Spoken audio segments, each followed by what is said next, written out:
People think being a 911 dispatcher is about chaos. It's not. It's about routine. You sit in a dim room with 20 other operators, blue monitor light washing over your face while strangers scream into your headset. You learn to separate emotion from instruction. You learn to speak calmly while someone dies on the other end of the line. You learn to detach. At least, you're supposed to. My name is Daniel Reyes. I've worked night shift at the County Emergency Communication Center for almost 6 years. Midnight to 8 a.m. graveyard hours. Less traffic. More drunks. More domestic violence. Fewer supervisors hovering over your shoulder. And sometimes, things that don't make sense. It was 2:17 a.m. when the first call came in. The screen flashed, unknown number. That wasn't unusual. Blocked IDs happen all the time. I adjusted my headset and answered the way I always do. 911, what's your emergency? Silence. Not dead air. Not static. Breathing. Slow. Controlled.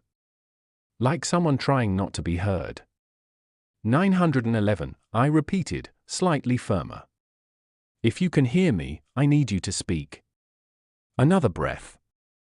Then a whisper. Daniel. My stomach dropped. Dispatchers don't give their first names. We use badge IDs. For a second, I thought I misheard. I'm sorry. I asked. Soft. Calm. Almost amused. Daniel Reyes. Every sound in the room seemed to disappear. The clicking keyboards. The distant ringing. My own breathing. How do you know my name? I asked before I could stop myself. The voice didn't answer. Instead, it whispered. You shouldn't have picked up. And the line went dead. I stared at the screen. Call duration, 018. No location trace. No number logged. It was as if it never existed. Danny? I flinched. Maya, the dispatcher at the desk next to mine, leaned over slightly. You good? You look like you saw a ghost. I forced a laugh. Wrong number. Prank caller. She rolled her eyes. At this hour? Creeps. Yeah. Creeps. I logged it as a hang-up and moved on. That was my first mistake. At 3:03 a.m., it happened again. Unknown number. This time my pulse was already racing before I clicked accept. 911, what's your emergency? Breathing. Then. You're not alone. The voice was clearer now. Male. Mid-30s maybe. Calm. Too calm. If this is a prank. You're thinking about the hallway behind you. I froze. There is a hallway behind our dispatch floor. Leads to the break room and restrooms. I hadn't told anyone I needed a coffee refill. My eyes slowly shifted left. The hallway entrance was visible from my desk. Empty. I can help you, I said, switching into protocol mode. If you're in danger, I need your location. Soft chuckle. No. You're the one in danger. Click. Gone again. This time, the system glitched. For half a second, instead of call data, my screen showed my own employee file. My photo. My home address. My emergency contact. Then it blinked back to the dispatch interface. I felt cold all over. Maya, I whispered. She glanced at me. What? Has IT been messing with the system tonight? No? Why? I hesitated. Because how do you explain that someone who shouldn't know you knows everything? I logged the second call too. Another mistake. Because at 3:33 a.m., my desk phone rang. Not the emergency line. My direct extension. Only supervisors and internal staff have that number. I stared at it ringing. Maya raised an eyebrow. You gonna get that? Slowly, I picked up. Daniel. It wasn't a whisper this time. It was right in my ear. Clear. Intimate. Like someone standing behind me. You're getting warmer. My entire body went rigid. The voice wasn't coming through the headset. It was coming through my desk phone speaker. Different line. Different system. Who is this? I demanded. You're about to look behind you. I didn't want to. Every instinct told me not to. But I did. The hallway light flickered once. Twice. Then went out. Pitch black. The voice returned, softer now. Don't hang up. I swallowed. Why? Because suddenly, I was sure of something. The breathing I heard through the line? It wasn't delayed. It was synchronized. With mine. You shouldn't have picked up, it said again. And then, from the dark hallway, a phone began ringing. Not a cell phone. An old landline ring. Echoing. Coming from somewhere it shouldn't. And on my monitor. Incoming call, Daniel Reyes. From my home address. The ringing from the hallway didn't stop. It wasn't loud. It wasn't frantic. It was steady. Mechanical. Old. Like a phone bolted to a kitchen wall in 1998. And my screen still said, Incoming call, Daniel Reyes. Location, my home address. My apartment was 30 minutes away. There was no landline there. I hadn't owned one in years. Danny? Maya's voice trembled slightly now. Why does your face look like that? I couldn't answer. The hallway was completely dark. The phone kept ringing. And my desk phone, the internal line, was still connected. I could hear breathing on it. Not mine. Not synced anymore. Slower. Deeper. Pick it up, the voice on the desk phone whispered. Who are you? I said. You already know. The hallway ringing stopped. Dead silence. Every dispatcher in the room slowly noticed the outage. The overhead lights flickered. One of the other operators cursed. What the hell? The system screens glitched simultaneously. For half a second, every monitor in the room displayed the same thing. My employee photo. Stretched. Distorted. Smiling. But I wasn't smiling in the original. The image snapped back. Supervisors started moving. System reset, someone shouted. Maya grabbed my arm. Okay, what's going on? I didn't do this, I muttered. The emergency line in my headset crackled. Incoming call. Again. Unknown number. I hesitated. Protocol says you answer immediately. So I did. 911, what's your emergency? But this time, it was my voice that answered. Daniel. Don't turn around. The blood drained from my body. It wasn't similar. It wasn't close. It was perfect. Every inflection. Every breath. I ripped the headset off. But the voice continued through the speakers. I said don't turn around. The room had gone too quiet. No typing. No chatter. I looked at Maya. She was staring at me. But not scared. Confused. Concerned. Danny, who are you talking to? You don't hear that. My voice cracked. Hear what? The speaker was still playing it. My voice. Calm. Controlled. You're making this worse. I stood up so fast my chair toppled backward. Across the room, dispatchers were resuming calls. Systems seemed stable again. Like nothing happened. Except on my console. My screen was frozen.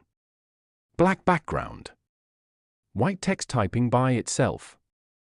Rule number 1, do not disconnect the call. Rule number 2, do not leave your station. Rule number 3, do not acknowledge the voice. The text stopped. Then one final line appeared. Rule number 4, do not respond to yourself. My mouth went dry. The speaker crackled again. Daniel, my voice said. You've already broken rule number 3. My pulse pounded in my ears. This isn't real, I whispered. It's very real. The hallway light flickered back on. And someone was standing there. Far end. Half hidden by shadow.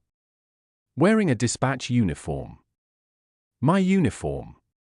Head tilted slightly. I couldn't see the face clearly. But I didn't need to. Because the posture. The stance. It was mine. Maya followed my gaze. There's no one there, she said softly. I felt like the air had been sucked out of the room. The figure slowly raised its hand. Mirroring me. When I realized my own hand was trembling in the air, I forced it down. The figure didn't. It kept its hand raised. Waving. The speaker whispered. You see me now? No, I said under my breath. And what answers when you can't? The emergency line indicator started blinking violently. Multiple incoming calls. All from unknown. All routed to me. Maya stepped back. Danny, you're scaring me. The first call auto-connected. And a woman screamed through the headset. Please? He's in the house. Real caller. Real panic.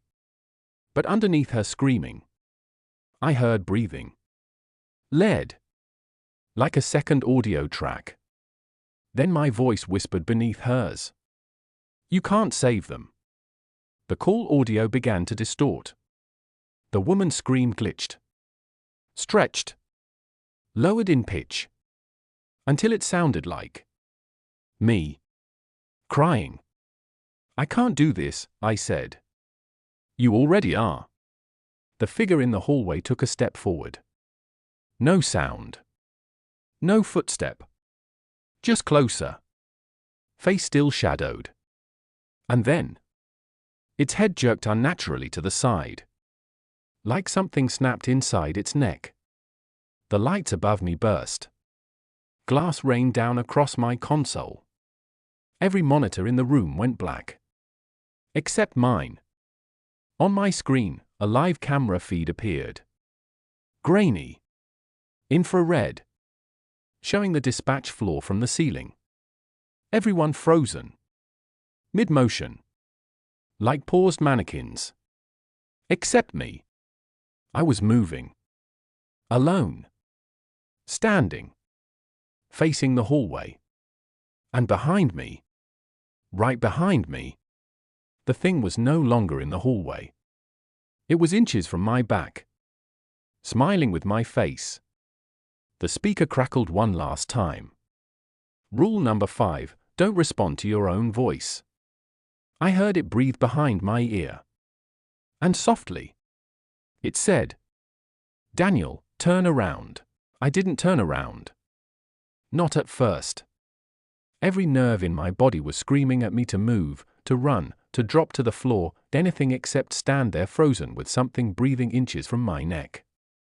The dispatch floor on the ceiling camera feed still showed everyone paused mid-motion. Maya half-turned in her chair. A supervisor mid-step. One operator's hand hovering above a keyboard. Like time had stalled for everyone except me. And it. Daniel, it whispered again. My voice. Perfect. Calm. You know you want to. My throat felt tight. You're not real. It chuckled softly. I'm more real than the people you pretend to help. The words cut deeper than they should have. Dispatchers are trained to compartmentalize. We guide callers through CPR while hearing bones crack. We stay steady while someone sobs that their child isn't breathing. But sometimes, after a shift, you wonder how many you didn't save. You couldn't save the little boy last year, it murmured. My stomach twisted. I had never spoken about that call. Cardiac arrest. 6 years old. We walked the mother through chest compressions until paramedics arrived. He didn't make it. I was there, it said softly. You weren't. I hear everything you hear. I sit with you in the dark. I listen to the screams. I clench my fists. That doesn't give you my name. It does. On the frozen camera feed, the version of me on screen slowly lifted his hand. Behind him, behind me, the thing leaned closer, its face almost merging with mine. I felt something brush the back of my neck. Cold. Like fingertips. Rule number 5, it reminded gently. Don't respond to your own voice. I realized something horrible then.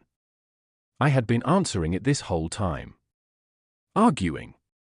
Denying. Speaking. Every word was engagement. Every sentence was permission. Why are you doing this? I demanded. It went quiet for a second. Then. Because you're tired. The words came from my mouth. I didn't speak them. But I felt my jaw move. You're tired of listening to death. The dispatch room lights flickered again. The frozen operators on the camera feed began to twitch. Just slightly. Like corrupted video.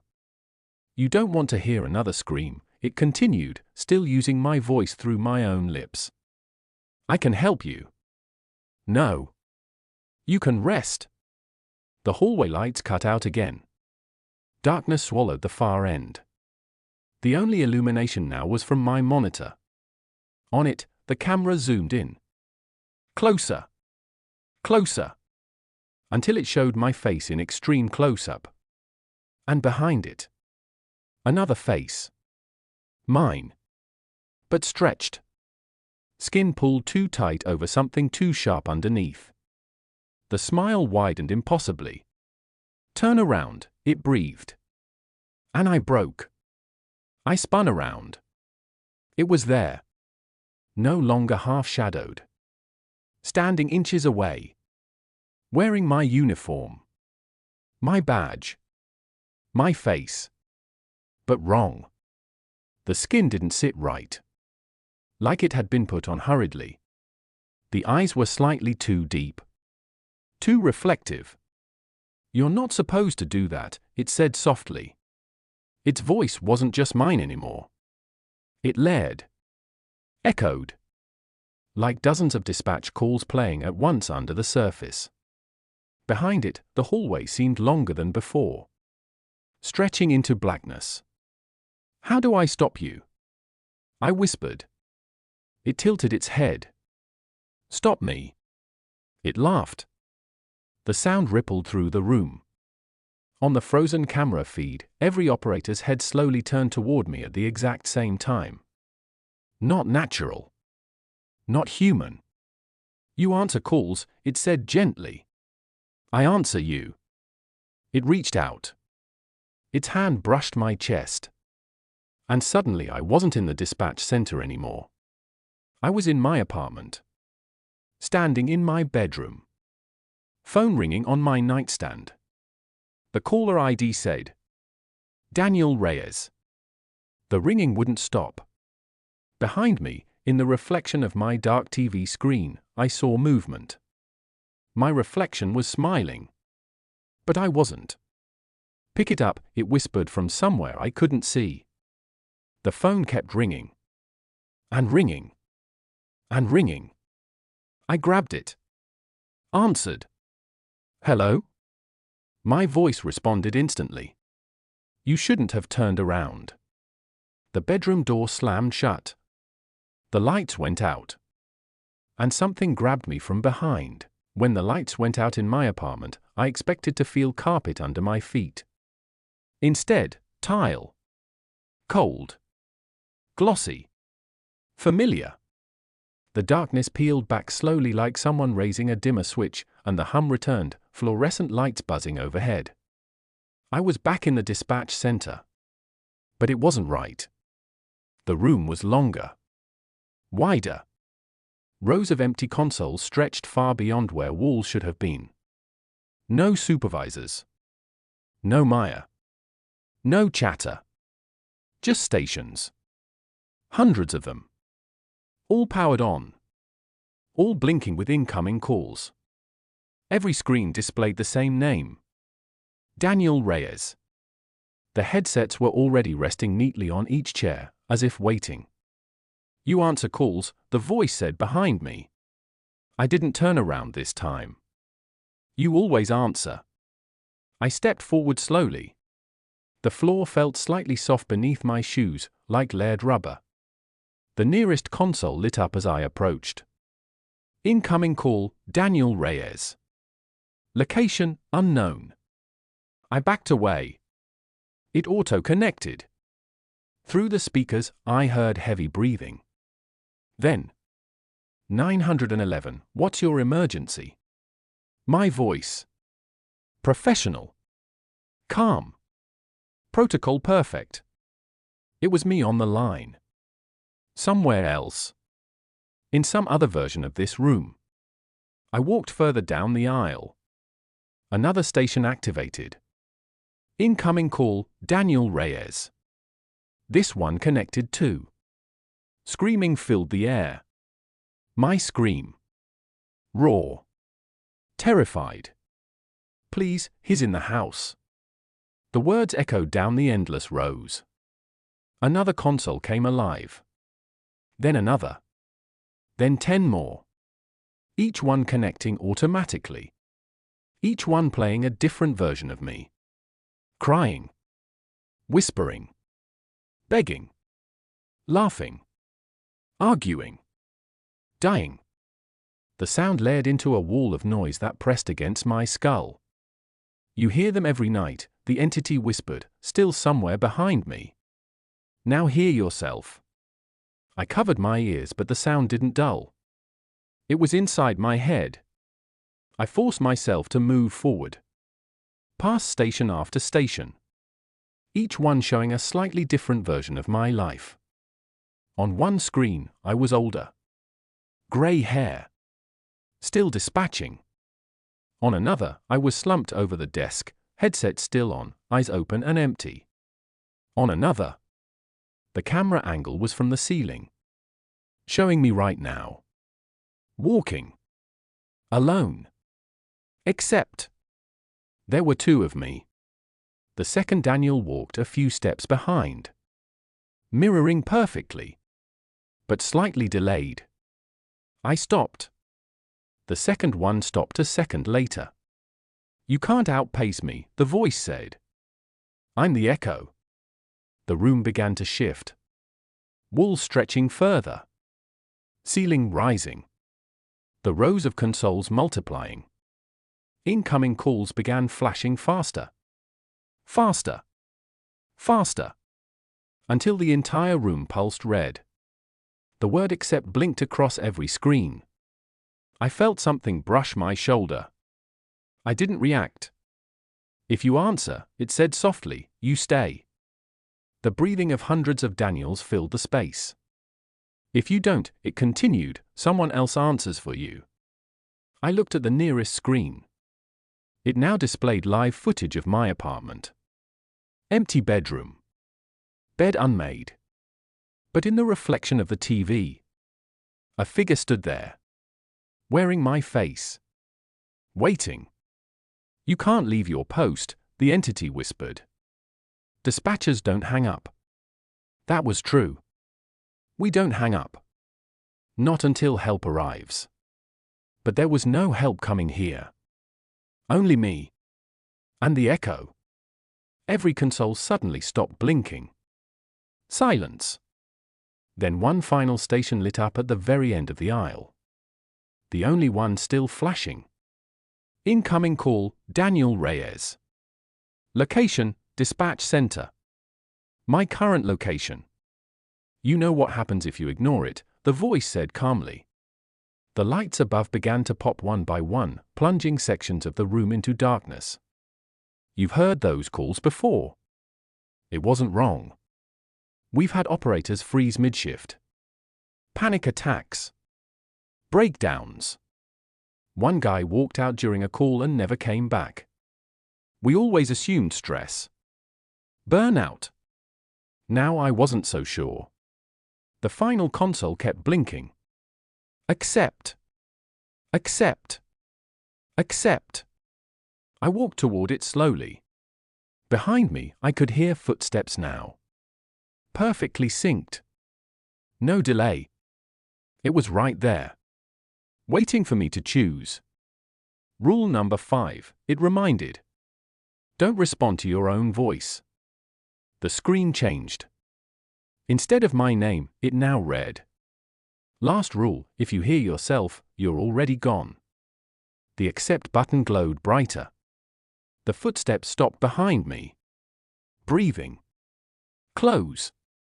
Warm. Expectant.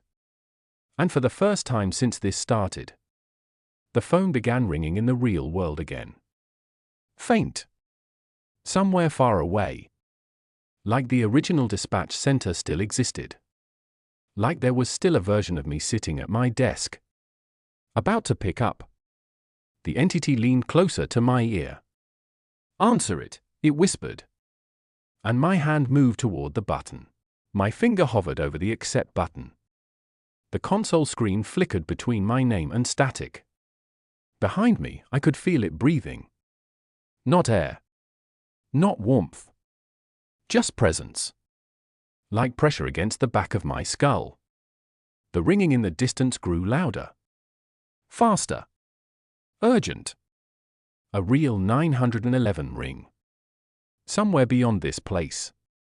Somewhere real. You can't ignore it, the entity whispered. You never ignore a call.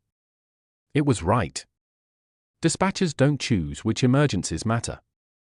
We answer. Always. That's the job. That's the rule. I closed my eyes and let the sound guide me. The real ring. Not the echoing chorus from the empty stations. There was only one true ring now. And it wasn't coming from the flashing console in front of me.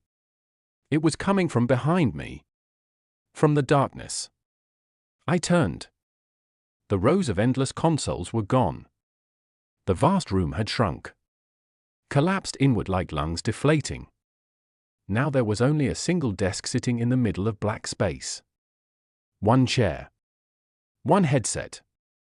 One phone. And sitting in that chair. Me. Headset on. Back straight. Calm. Waiting. He looked exactly like I did when I started this shift. Focused. Professional. Alive. The phone on his desk rang. He didn't move. Because he was waiting for me to tell him to answer. The entity stepped into view beside him. Same face. Same body. But slightly off. Smile stretched too wide. Eyes hollow. Skin pulled tight across bone. You see, it said gently. There must always be someone on the line. The ringing continued. The version of me at the desk finally blinked. Slowly. And turned his head toward me. Our eyes locked. His lips parted. And he spoke. 911, what's your emergency? It wasn't a recording. It wasn't coming through speakers. He said it directly to me. Protocol perfect. Calm. Inviting. The entity leaned closer. If you answer him, it said softly, you take the seat. The meaning sank in all at once. Every dispatcher who froze mid-shift. Every unexplained breakdown. Every operator who walked out and was never the same. They didn't burn out. They transferred. The call doesn't end. It reroutes. To you. Unless you pass it forward. The ringing stopped. Silence swallowed everything. The seated version of me kept staring. Waiting. Someone has to respond, the entity said. Its grin widened. Rule number 1. My mind raced. If I answered, I'd sit in that chair forever. Endless calls from endless versions of myself. But if I didn't, the thing beside him would. And it wouldn't follow protocol. It wouldn't comfort. It wouldn't help. It would listen. And learn. The figure in the chair tilted his head slightly. Confused. Like a caller waiting too long on the line. I took a step forward. The entity's eyes brightened. Yes, it whispered. But I didn't walk toward the desk. I walked toward him. Toward the version of me sitting there. And I leaned close. Close enough to see the fear bury behind his calm expression. Close enough to see that he didn't understand what was happening yet. And I spoke softly into his ear. Hang up. His eyes widened. The entity's smile faltered. You can't, it hissed. Dispatchers don't hang up. We're trained not to. We stay until help arrives. But there was no help coming here. Only a loop. Only the echo. The version of me in the chair hesitated. The silence stretched. Then, his hand moved. Not to accept, but to end call. The button glowed red. The entity screamed. Not loud, but sharp. Like feedback through a headset turned too high. The world fractured. The desk cracked down the middle. The black space split open like shattered glass. The seated version of me dissolved into static. The entity lunged. And everything went dark. I woke up on the dispatch center floor. Fluorescent lights humming overhead. Real ones. Maya kneeling beside me. Daniel. Stay with me. Supervisors crowding around. My headset lying a few feet away. Disconnected. The console in front of my station was off. Completely powered down. Power surge, someone said behind me. Half the systems glitched. I pushed myself up slowly. Heart racing. The room looked normal. Finite. Safe. How long? I croaked. Couple minutes, Maya said. You just froze mid-call. Mid-call. My blood ran cold. Where's the caller? I asked. She frowned. What caller? I looked at my console. No active lines. No record of an incoming call under my ID. Nothing in the system history. Just a blank log where my shift should have been. Like I was never connected. 3 weeks have passed since that night. I still work here. Still answer calls. Still follow the rules. But sometimes, when the room gets quiet between emergencies, I hear it. A faint second click when I connect a line. A half-second delay in my own breathing through the headset. And last night, right before my shift ended, an incoming call flashed on my screen. No location data. No caller ID. Just 3 words. Daniel Reyes. My finger hovered over accept, and from somewhere deep inside the line. Before I touched anything, I heard it. Very soft. Very patient. 911, what's your emergency?